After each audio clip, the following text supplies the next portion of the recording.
সুপ্রিয় দর্শক, আসসালামু আলাইকুম। আপনাদের প্রত্যেককে আমন্ত্রণ জানাচ্ছি বাংলা ভিশনের প্রতিদিনের আয়োজন সংবাদপত্র ও সংবাদ মাধ্যমগুলোর শীর্ষ সংবাদ নিয়ে পর্যালোচনা ও বিশ্লেষণধর্মী অনুষ্ঠান ফ্রন্ট পেজে। আপনাদের সঙ্গে আছি আমি জিয়া খান এবং আলোচনার জন্য আমার সঙ্গে স্টুডিওতে উপস্থিত আছেন নূর খান, মানবাধিকার কর্মী। নূর ভাই, আপনাকে স্বাগত জানাচ্ছি। দর্শক, মূল আলোচনায় যাবার আগে আজকের সংবাদপত্রগুলোর শীর্ষ সংবাদ আপনাদের জানিয়ে দিচ্ছি।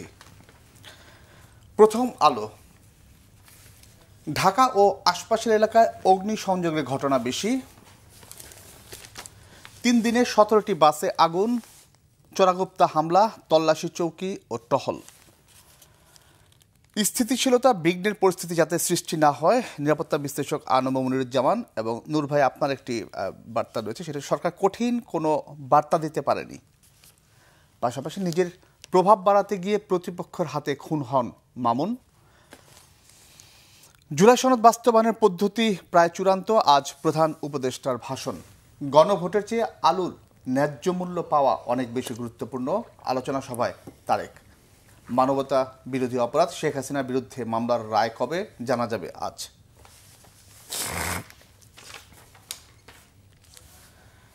আমার দেশ, ভারতকে খুশি করতে বারবার অস্ত্র উদ্ধার নাটক হাসিনার। আজ জাতির উদ্দেশ্যে ভাষণ দেবেন প্রধান উপদেষ্টা।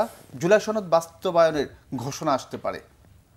মানবতা বিরোধী অপরাধের মামলা, হাসিনার রায়ের তারিখ জানা যেতে পারে আজ। 1.5 বছরও জানা যায়নি সেই 114 লাশের পরিচয়। আওয়ামী নাশকতায় পুড়ল 14 বাস, ফুটল 17 ককটেল। বিভিন্ন স্থান থেকে গ্রেপ্তার শতাধিক ক্যাডার। লক্ষ্যবস্তু করা হচ্ছে স্কুল, চার্চ সহ বিভিন্ন প্রতিষ্ঠান। ঘোষণা দিয়ে দায় স্বীকার করছে আওয়ামী লীগ। পোশাক খাতে দুরবস্থা, রপ্তানি আয়ে ভাটা। আলোচনা সভায় তারেক রহমান। গণভোটের আড়ালে পরাজিত স্বৈরাচারকে পুনর্বাসনের চেষ্টা চলছে। দৈনিক ইত্তেফাক। সরকারের সিদ্ধান্ত আজ, ভাষণে জানাবেন প্রধান উপদেষ্টা। দুপুরে জাতির উদ্দেশ্যে ভাষণ দেবেন প্রধান উপদেষ্টা। গণভোট ও জুলাই সনদ বাস্তবায়ন ইস্যুতে সরকারের অবস্থান তুলে ধরবেন। অযথা পরিস্থিতি ঘোলাটে করবেন না তারেক রহমান। আন্ডারওয়ার্ল্ডের নিয়ন্ত্রণ নিয়ে দ্বন্দ্বে খুন মামুন। রাজনৈতিক দলগুলোর সঙ্গে নির্বাচন কমিশনের সংলাপ শুরু আজ। শেখ হাসিনার বিচারের রায় ঘোষণার তারিখ জানা যাবে আজ। দাবি পূরণ না হলে যমুনার সামনে অবস্থান নেবে জামাত সহ 8 দল। সমকাল। নির্বাচন গণভোট একদিনে, সঙ্গে উচ্চকক্ষে পিআর ও তত্ত্বাবধায়ক। জুলাই সনদ বাস্তবায়ন আজ। উপদেষ্টা পরিষদের বৈঠকের পর জাতির উদ্দেশ্যে ভাষণের সিদ্ধান্ত জানাবেন প্রধান উপদেষ্টা। আদেশ জারি হবে, আদেশের উপর গণভোট হবে। গণভোটের ব্যালটে 3 থেকে 5টি প্রশ্ন থাকতে পারে, আবার এক প্রশ্নের শতাধিক অংশ থাকতে পারে। আদেশ জারি হবে রাষ্ট্রপতির মাধ্যমে। ভয় ভোগান্তি দেশজুড়ে, সতর্কতা। 13 নভেম্বর গ্রেফতার অভিযান, হোটেলে তল্লাশি, কয়েকটি বিশ্ববিদ্যালয় স্কুলে অনলাইনে ক্লাস, কিছু বন্ধ ঘোষণা। কোনো রাজনীতি করি না, ব্যবসা করে খাই। আমার গাড়ি পুরো ছাই হয়ে গেছে, ক্ষতিপূরণ দেবে এক ভুক্তভোগীর বক্তব্য। মানবতা বিরোধী অপরাধের মামলা, শেখ হাসিনার রায় কবে, জানা যাবে আজ। যুগান্তর। আতঙ্ক সৃষ্টি 13 নভেম্বর আজ, সারা দেশে হাই অ্যালার্ট। আন্তর্জাতিক ট্রাইব্যুনাল, শেখ হাসিনার রায় হতে পারে আগামী সপ্তাহে। জাতির উদ্দেশ্যে দুপুরে প্রধান উপদেষ্টার ভাষণ। জুলাই আদেশ জারি হচ্ছে আজ। যা থাকতে পারে আদেশে, জাতীয় নির্বাচন ও গণভোট একই দিনে, পিআর পদ্ধতিতে উচ্চকক্ষ গঠন। গণভোটের তাফসিলে থাকছে না নোট অফ ডিসেন্ট। আলোচনা সভায় তারেক রহমান। হুমকি না দিয়ে নির্বাচনে জনগণের মুখোমুখি হন। মানব জমিন। উদ্বেগ, আতঙ্ক, দেশজুড়ে নিরাপত্তা জোরদার। বাসে অগ্নিসংযোগ, ককটেল বিস্ফোরণ। বিদেশিদের হাতে যাচ্ছে পানগাঁও কন্টেইনার টার্মিনাল। ভারতীয় দূতকে তলব। দুর্বল সরকারকে হুমকি না দিয়ে ফেব্রুয়ারিতে জনগণের মুখোমুখি হওয়ার আহ্বান। জাতির উদ্দেশ্যে প্রধান উপদেষ্টার ভাষণ আজ। কালের কণ্ঠ। ককটেল, আগুন, ভীতি, সতর্কতা। 10 গাড়িতে আগুন, তেজগাঁও ট্রেনে আগুন, ব্রাহ্মণবাড়িয়া গ্রামীণ ব্যাংকে পেট্রোল ঢেলে আগুন। 8 স্থানে ককটেল বিস্ফোরণ। সতর্ক অবস্থা আইন শৃঙ্খলা বাহিনী। ঢাকার পথ ঘাট অনেকটাই ফাঁকা। মানবতা বিরোধী অপরাধ, হাসিনার মামলার রায়ের তারিখ ঘোষণা আজ।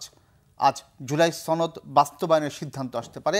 জাতির উদ্দেশ্যে ভাষণ দেবেন ডক্টর ইউনূস। একই দিনে গণভোট ও জাতীয় নির্বাচন হওয়ার সম্ভাবনা।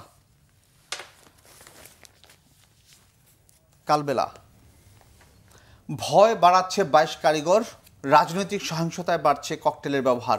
কদর বেড়েছে কারিগরের, দাম বেড়েছে ককটেলের, ব্যবহার হচ্ছে প্রাণঘাতী স্প্লিন্টার। সীমান্তের ফাঁক গলে আসছে কাঁচামাল। জেনেভা ক্যাম্পে একাধিক আস্তানা, নিক্ষেপে ব্যবহার করা হচ্ছে শিশুদেরও। লকডাউন ঘিরে নাশকতা ঠেকাতে কঠোর সরকার, তবুও উৎকণ্ঠা। সনদ গণভোট নিয়ে সরকারের সিদ্ধান্ত হতে পারে আজ। দুপুরে জাতির উদ্দেশ্যে ভাষণ দেবেন প্রধান উপদেষ্টা। কোনো দল সরকারকে দুর্বল পেয়ে পরিস্থিতি ঘোলাটে করছে তারেক রহমান। সনদ বাস্তবায়ন সহ 5 দাবি। যমুনার সামনে অবস্থানের হুঁশিয়ারি 8 দলের। প্রার্থী তালিকা বড় পরিবর্তন আনবে বিএনপি। ঢাকার উত্তাপ ছড়িয়েছে আশপাশের জেলায়ও। বাংলাদেশ প্রতিদিন সংঘাতের পথের রাজনীতি, দাবি না মানলে যমুনার সামনে লাগাতার অবস্থানের হুঁশিয়ারি জামাত সহ 8 দলের। এনসিপির সংহতি। বিএনপি বলছে জাতীয় নির্বাচনের আগে গণভোটের যৌক্তিকতা নেই, সময়ও নেই। আমরা এখন নির্বাচনের প্রস্তুতি নিচ্ছি। ইউনূস জাতির উদ্দেশ্যে আজ ভাষণ। জাতীয় নির্বাচন বানচালের নতুন ইস্যু গণভোট, সালাউদ্দিন আহমেদ।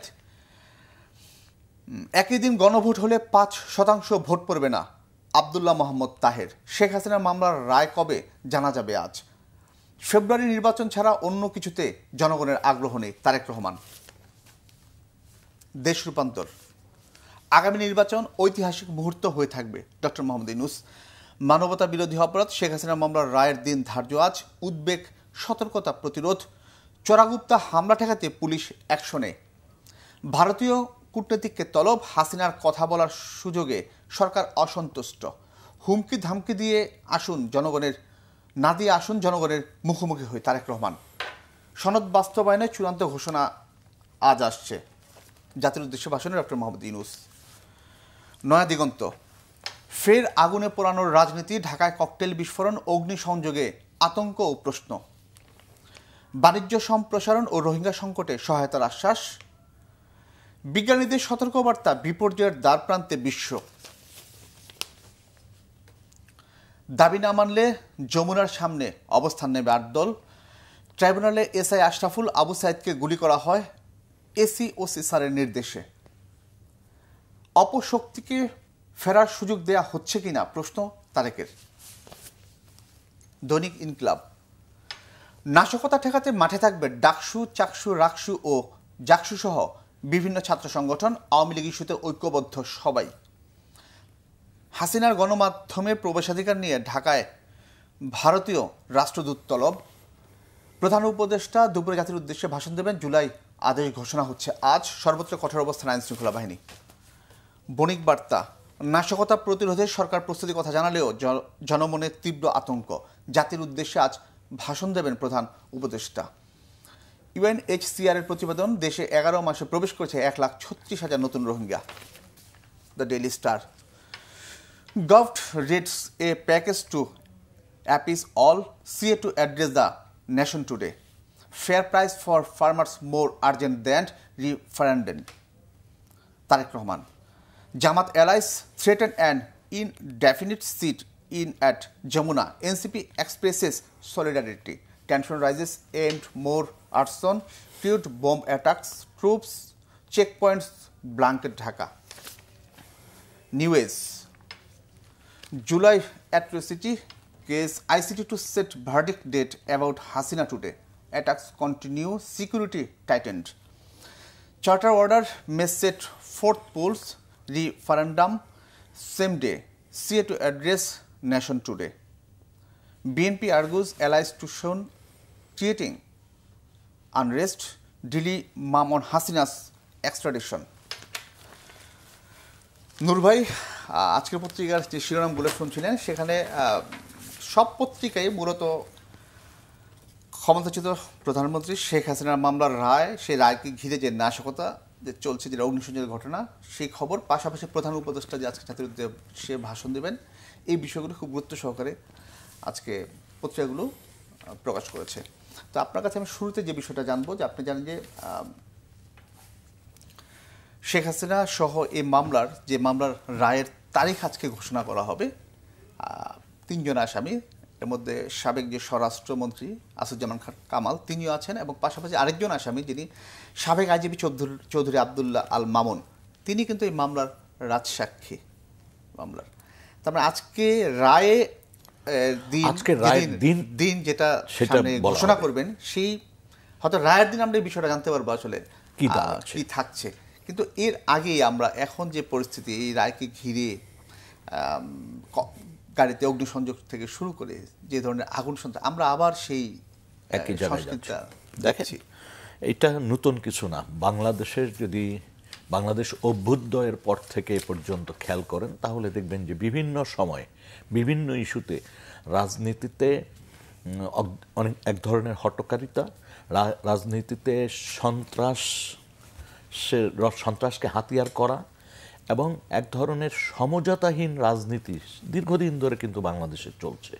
এবং তার ফলশ্রুতিতে আমরা দেখছি সেই স্বাধীনতার পর থেকেই পক্ষ বিপক্ষ এবং এক পক্ষর মানে কর্মসূচি ঘোষণা দেওয়ার ফলে এক ধরনের উত্তাপ ছড়িয়ে যায়, আরেক পক্ষ সেটা বাধা দেওয়ার জন্য আরেক ধরনের উত্তাপ তৈরি করে, অর্থাৎ সংঘাতময় একটা পরিস্থিতি তৈরি করে। আজকে যদি ঢাকা শহরের দিক খেয়াল করেন তাহলে দেখবেন এক ধরনের সন্ত্রস্ত অবস্থা।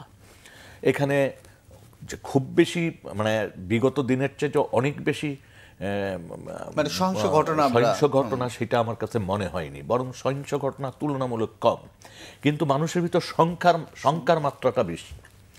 এবং আরেকটা ট্রেন্ড ডেভেলপ করেছে, সেটা হচ্ছে আগের আমলগুলিতে বিভিন্ন সরকারের সময় আমরা যেমন দেখেছি যে পক্ষ বিপক্ষ হয়ে লাঠিসোঁটা নিয়ে রাস্তায় নেমে যাওয়া, একই অবস্থা কিন্তু এখানে একটা জিনিস, যে একটা শক্তি অদৃশ্য, অর্থাৎ সে সামনে আসছে না, পটকা ফুটাচ্ছে, গাড়ি পোড়াচ্ছে এবং ফেসবুকে বিভিন্ন ধরনের মানে সামাজিক যোগাযোগ মাধ্যমে একদম সরব তাদের মানে উপস্থিতি দেখা যাচ্ছে। আরেকদিকে আমরা দেখছি যে অন্য রাজনৈতিক শক্তিগুলো রাস্তায় কাঁপিয়ে বেড়াচ্ছে এবং এক ধরনের মহড়া বলতে পারেন এটাকে, অথবা এক ধরনের ভীতিকর পরিবেশ যাতে তৈরি হয় তেমন একটি কর্মসূচি আমরা লক্ষ্য করছি। মানে অন্য রাজনৈতিক দলগুলোর কর্মসূচি। হ্যাঁ, ব্যাপারটা হচ্ছে সেটাও ভীতি সঞ্চার করছে আপনি বলছেন। অবশ্যই। আচ্ছা, যেমন দেখেন একসময় আমরা দেখেছি পিস্তলের ব্যবহার, বোমের ব্যবহার, কাটা রাইফেলের ব্যবহার, এখন সেখান থেকে ক্রিকেট ব্যাট পর্যন্ত চলে আসছে, ক্রিকেট ব্যাট ব্যবহার করেন নামা হচ্ছে। এই যে ব্যাপারগুলি, এই জায়গা থেকে কিন্তু দেশটাকে বাঁচানোর জন্য যে উদ্যোগগুলি গ্রহণ করা দরকার, যে এই ধরনের মানে সংস্কৃতি থেকে আমাদের বেরিয়ে যেতে হবে, এটা না ছাত্র সংগঠন না রাজনৈতিক দল, এবং এটা নিয়ে আলোচনা করলে হয়তো কাউকে দোসর বানায় দেওয়া হবে, বলা হবে ফ্যাসিস্টদেরকে পুনরায় আগমনের সুযোগ করে দেওয়া বা সহনীয় পর্যায়ে নিয়ে আসা, এই কথাগুলি বলে মানুষের মুখকে বন্ধ করে দেওয়ার চেষ্টাও হচ্ছে এবং হবে। এখন প্রশ্ন হচ্ছে যে আগামী 7টা দিন এবং আজকে দুপুরের প্রধান উপদেষ্টার বক্তব্যে কি আসে, আমার ধারণা দুটো বিষয় খুব স্পষ্ট উনি করতে পারেন। একটা হচ্ছে গণভোটের বিষয়, সে বিষয়ে আমরা যাব। আরেকটা বিষয় হচ্ছে যে আজকে যে তারিখটা ঘোষণা দিবে, মানে কবে রায়টা কবে হবে, অর্থাৎ আগামী 7 থেকে 10 দিনের মধ্যে রায়টা হয়ে যাওয়ার সম্ভাবনাই বেশি। তাহলে এই যে সময়কালের ভিতর এই ধরনের সন্ত্রস্ত অবস্থার মধ্যেই কিন্তু আমাদের সময়টা পার করতে হবে।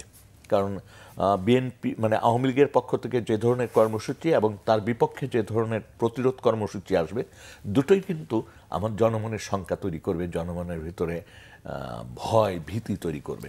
সে বিষয়ে যাব।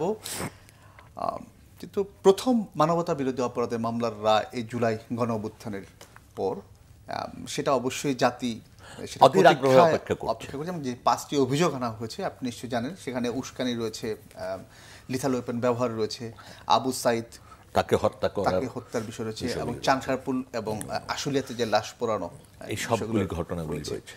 এই যে প্রথম যে রায় হতে যাচ্ছে, এটা নিয়ে আপনার দেখেন, এই রায় তো আমরা নিশ্চয়ই দেখতে পাবো যে কার কতটুকু অপরাধ হয়েছে, কে কিভাবে নির্দেশ দিয়েছে, কে কিভাবে বাস্তবায়ন করেছে, সেটা বাস্তবায়নকারী থেকে শুরু করে একদম হায়ার অথরিটির অংশগ্রহণগুলো দালিলিক প্রমাণ সহ আমার ধারণা যে উপস্থাপিত হবে। ইতিমধ্যে যে ঘটনাগুলো আমরা প্রত্যক্ষ করেছি, টেলিফোনের নির্দেশনা আমরা দেখেছি, এবং এই মামলায় সম্ভবত সবচেয়ে কম সংখ্যক আসামি, অর্থাৎ পুলিশের আইজিপি 3 জন। হ্যাঁ, পুলিশের আইজিপি যিনি এটা বাস্তবায়ন করছেন, মানে নির্দেশ দিয়েছেন, প্রধানমন্ত্রী তৎকালীন তিনি সিদ্ধান্ত নিয়েছেন, আর সাবেক স্বরাষ্ট্রমন্ত্রী, হ্যাঁ, তার মাধ্যমে যে কাজগুলি সমন্বিত হয়েছে 3 জনকে আসামি করে করা হয়েছে, এবং তার ভিতরে একজন গুরুত্বপূর্ণ আসামি যিনি সাক্ষী দিয়েছেন, অর্থাৎ রাজসাক্ষী আমরা যেটা বলি, তিনি সত্য ঘটনাগুলি তুলে ধরার চেষ্টা করেছেন আদালতে। এর মধ্য দিয়ে কিন্তু একটা জিনিস স্পষ্ট হয়ে যায় যে অপরাধের গুরুত্বটা কতটুক ছিল, ঘনত্ব কতটুক ছিল, এবং কারা কারা এই অপরাধের সাথে যুক্ত। এবং আপনি দেখবেন যে ইতিমধ্যে সওয়াল জবাব হয়েছে, যারা আসামি তাদেরকে জিজ্ঞাসাবাদ হয়েছে, যারা সাক্ষী তাদের জিজ্ঞাসাবাদ হয়েছে, এবং এর মধ্য দিয়ে কিন্তু আরো কিছু মানুষের নাম চলে আসছে যে এদের নির্দেশে যারা সম্পৃক্ত, হ্যাঁ, ঘটনাগুলির সাথে যারা সম্পৃক্ত। এখন বিচারে 3 জনের হচ্ছে, কিন্তু ভবিষ্যতে যে আরো মামলাগুলি উদ্ভব হবে সেটা কিন্তু রেখাপাত করে যাচ্ছে। আমি ওই জায়গাটায় যেতাম, আপনি বলে দিলেন প্লিজ, যে এই মামলার রায় আরো যে মামলাগুলো হয়েছে সামনে, সেটার ক্ষেত্রে প্রভাবটা কিরকম হবে?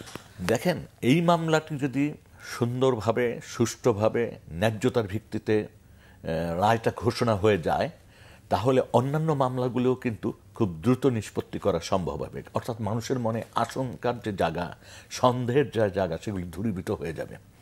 এবং এখন পর্যন্ত অনেক মানুষের ভিতরে ভীতিকর একটা অবস্থা কাজ করছে, ভয়টা কাজ করছে। কারণ 15টি বছরের যে দুঃশাসন আমরা দেখেছি, যে স্বৈরাচারী শাসন দেখেছি, এবং সেটা আমাদের মনোজগতে যে একটা ক্রিয়া করেছে, মনোজগতে যে একটা পরিবর্তন এনে ফেলেছে।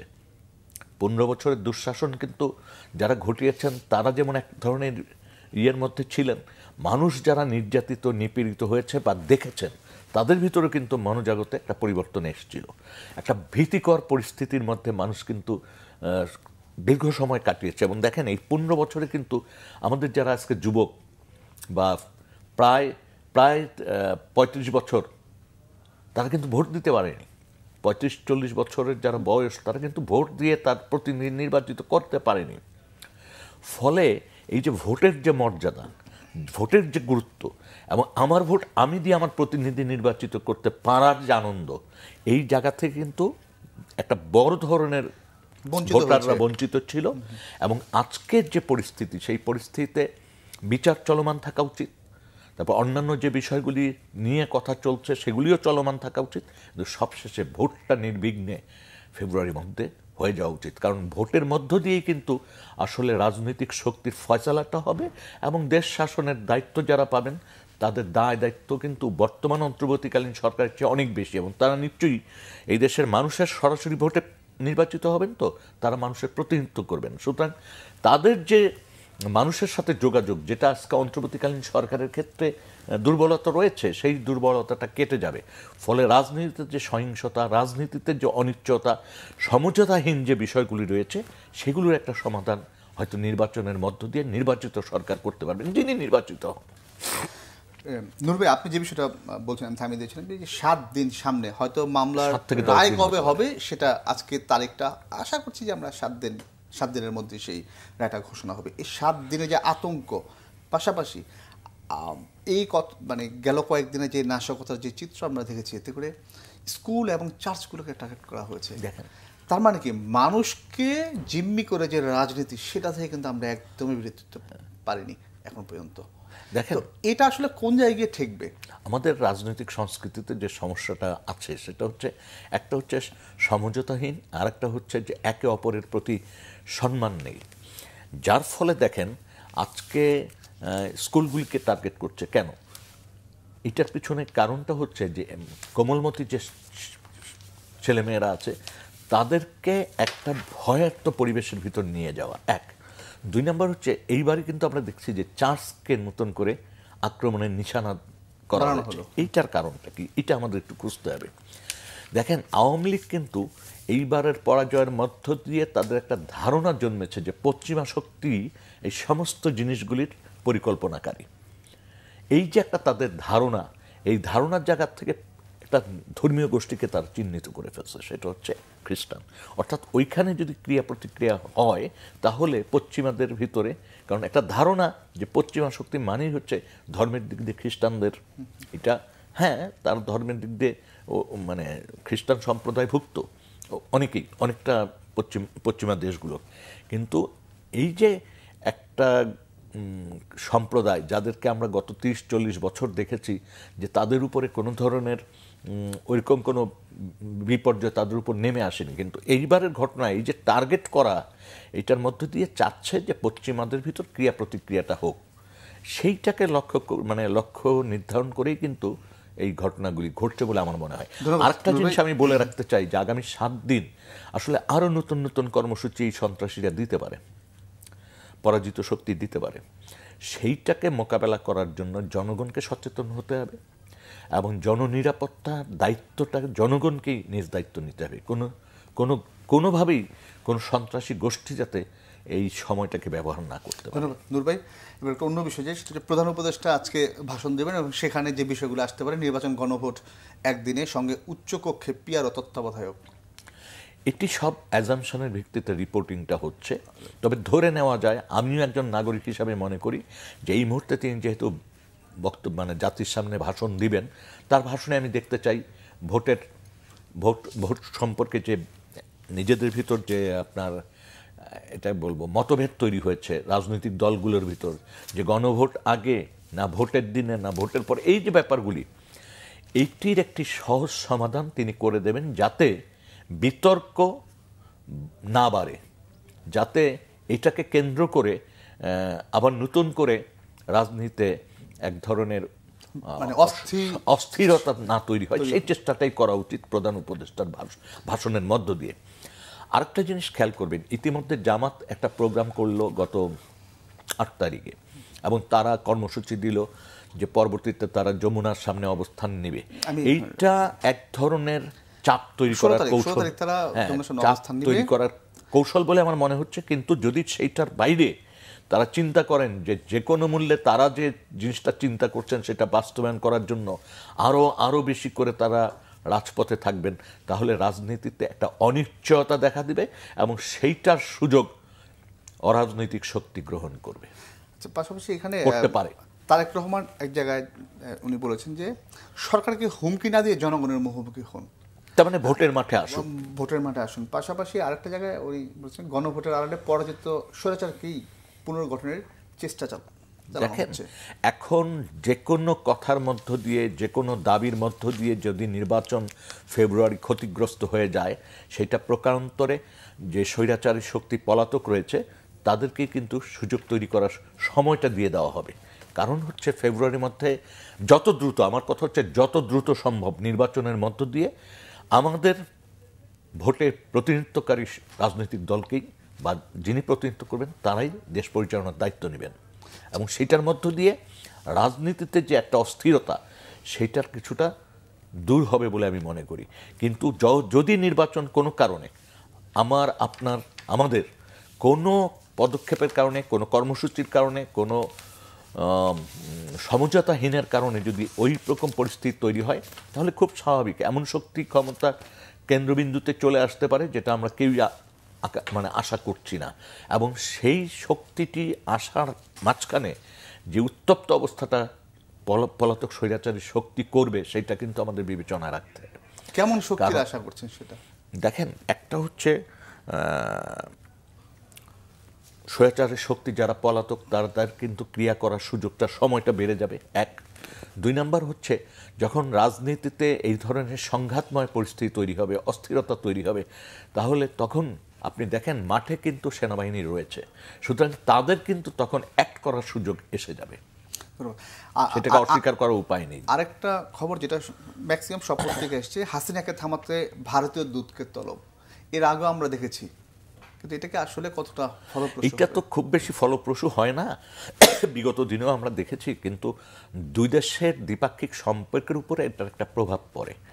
সেই জায়গা থেকে সবচেয়ে বড় জিনিসটা দেখতে হবে, দুই দেশকেই বুঝতে হবে যে আমাদের দেশের সরকার আর সরকার এরাই কিন্তু যোগাযোগটা করে। আমাদের জনগণের সাথে জনগণের যোগাযোগটা কিন্তু খুব ক্ষীণ। অর্থাৎ বাংলাদেশের মানুষের সাথে ভারতীয় সাধারণ জনগণের যে যোগাযোগটা সেইটা কিন্তু ক্ষীণ থাকে। সিদ্ধান্ত হয়ে যায় কিন্তু উপর থেকে রাষ্ট্রের সাথে, মানে সরকার পরিচালনা যারা করছেন তাদের মধ্যে। এইখানে যদি ভারতীয় জনগণ যদি আশ্রয়ের ক্ষেত্রে, কথা বলার ক্ষেত্রে, সে মানে আমাদের পরাজিত শক্তির কথা বলার ক্ষেত্রে, আশ্রয়ের ক্ষেত্রে যদি জনগণ তাদের ভয়েসটা রেজ করতো ভারতে, তাহলে কিন্তু ভারতীয় সরকার অনেক কিছুই নিয়ন্ত্রণ করতে পারত বা অনেক ব্যাপারে অনেক কঠোর সিদ্ধান্ত নিতে পারত। কিন্তু যেমন আমাদের দেশের মানুষের ব্যাপারে একই জিনিস। তবে মানুষের কণ্ঠরোধ করার বিপক্ষে আমার অবস্থান। যেহেতু শেষ দিকে আরেকটা সংবাদ, সেটাও গুরুত্ব দিয়ে ছাপা হয়েছে, আন্ডারওয়ার্ল্ডের নিয়ন্ত্রণ নিয়ে দ্বন্দ্বে খুন আরেক শিশু সন্ত্রাসী। আপনারই কথা বলেছেন যখন এই শিশু সন্ত্রাসী জামিনে 5 আগস্টের পর জামিনে মুক্ত হলো, এবং আসার পর থেকে একের পর এক হত্যা, চাঁদাবাজির বড় বড় ঘটনাগুলো আমরা সামনে দেখেছি। তো এই ইফেক্টই তো এখন পড়লো, এবং এটার দায়টা আসলে কিভাবে কে নিবে যদি এক কথায় আমি বলি? দেখেন, দায়িত্ব সরকারকে নিতে হবে। কারণ জামিন পাওয়া যেমন একটা মানুষের অধিকার, তেমন সেই মানুষের অপরাধের গুরুত্বটাকে তুলে আদালতের সামনে উপস্থাপন করার দায়িত্বটাও কিন্তু সরকারের। অনেকে তো দেশের বাইরেও চলে গেছে। এই ঘটনাটা হচ্ছে কি, একটা অস্থিতিশীল অবস্থা 5 তারিখের পর বিরাজ করেছিল।